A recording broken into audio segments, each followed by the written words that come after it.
রাজ্যে শিক্ষা ব্যবস্থা কার্যত ধুঁকছে। অর্থের অভাবে বন্ধ শিক্ষক নিয়োগ।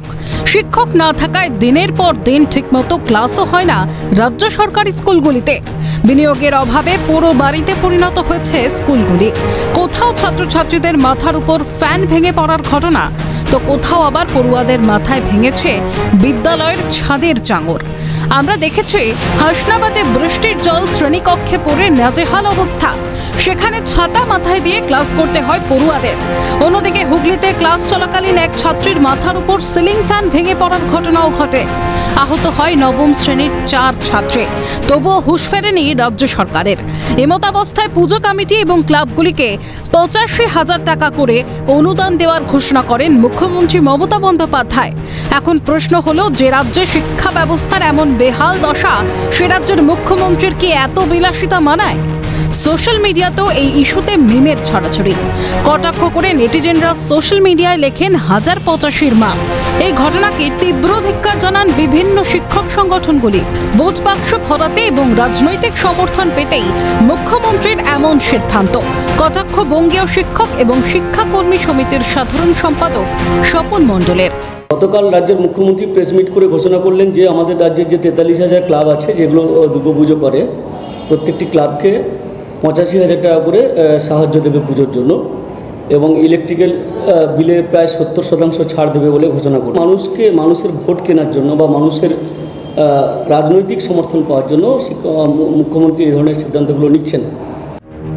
যখন গোটা বিশ্ব শিক্ষা ব্যবস্থার আধুনিকীকরণের লক্ষ্যে ব্রতী হয়েছে, তখন এ রাজ্যে শিক্ষকের অভাবে বন্ধ পঠন পাঠন, জানান ASFHM এর রাজ্য সাধারণ সম্পাদক চন্দন মাইতি।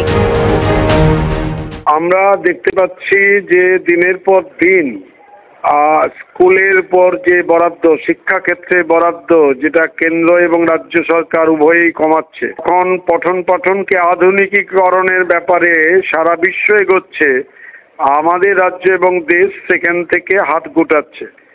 এই ভয়ঙ্কর প্রবণতা থেকে যেন দুই সরকার বেরিয়ে আসে। রাজ্য সরকারি স্কুলগুলির এমন বেহাল অবস্থার মধ্যে ছাত্রদের হাতে তুলে দেওয়া হচ্ছে ট্যাব। প্রায় 15,000 কোটি টাকা ব্যয় করে ট্যাব তুলে দেওয়া হচ্ছে, যা অত্যন্ত অপ্রাসঙ্গিক, এমনটাই মত দক্ষিণ 24 পরগনা জেলার STE এর সভাপতি অনিমেষ হালদারের।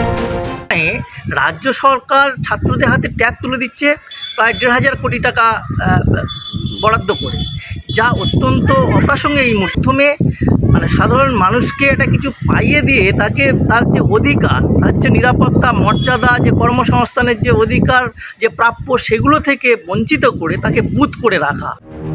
শিক্ষা খাতে কেন্দ্রের বরাদ্দ টাকার 49% রাজ্য সরকার ব্যবহার করতে পারেনি, ফলে অর্থ ফেরত চলে যায় কেন্দ্রীয় কোষাগারে। এমনই চাঞ্চল্যকর তথ্য সংবাদ মাধ্যমের সামনে তুলে ধরেন সংগ্রামী যৌথ মঞ্চের আহ্বায়ক ভাস্কর ঘোষ।